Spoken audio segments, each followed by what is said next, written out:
what is going on? James from Mac Audio, and today we are going to do an unboxing, slight review of the CHX65.4. There's also a 0.2 version that's 2 ohm.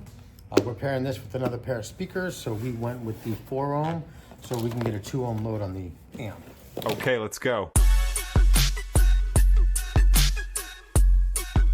It's almost like a 2-in-1 speaker. First, let's talk about this. I love Cicada's humor. It's just all speakers have limits. Yes, even CHXs, no matter the size or power rating. Once the speaker has moved as far as it can go, linear travel, that's it. That is their best. If it moves any further, frequencies are too low, you will cause damage. So it's important to have a crossover, is basically what they're saying. They're also put on here their recommended crossovers.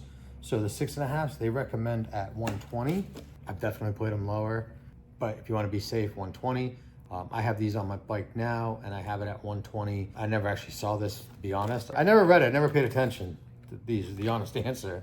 But I have it 120 on my bike, and these things have great mid-bass. I tried going a little lower, and they just really didn't like it for high power. So I went up to 120.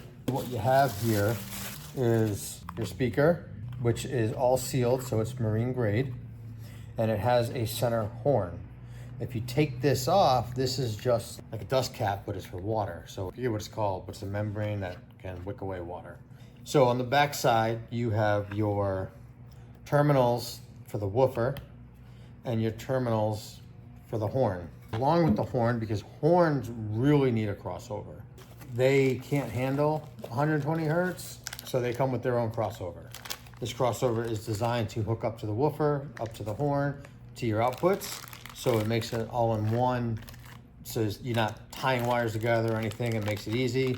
If you buy the Cicada CHX65.4, and basically that nylon strap that goes from your lid to the saddlebag, this replaces it, and it has a little pocket that fits this. So you're not taping it up or sticking it somewhere. So this is a wise investment if you're putting a CH or a CHX speaker in your lids, because it has a place for this.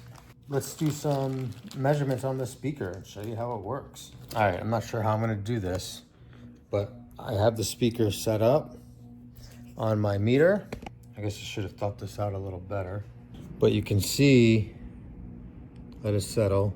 It's about 4 ohms. It was sitting at 3.8, 3.5 right now. So it was 3.5, 3.8, where it was settling when I wasn't moving. That is about 4 ohms, right? If you were to meter it independently, right, just the coil right now, you're gonna get low 3s, 3.2, and if you meter just the horn, you're gonna get 6.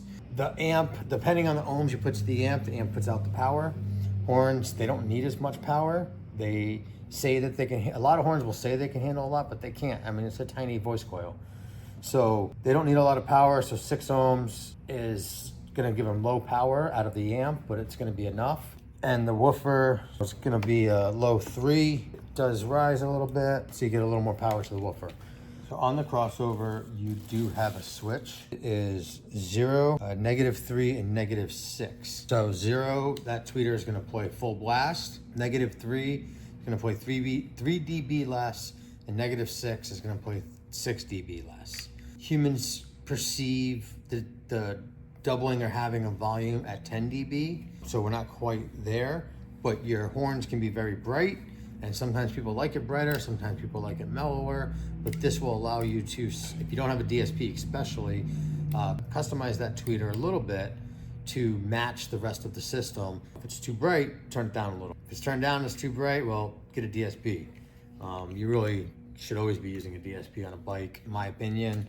That's a whole nother video, another time. I'm pretty sure I made one. But yeah, there's your CHX65.4.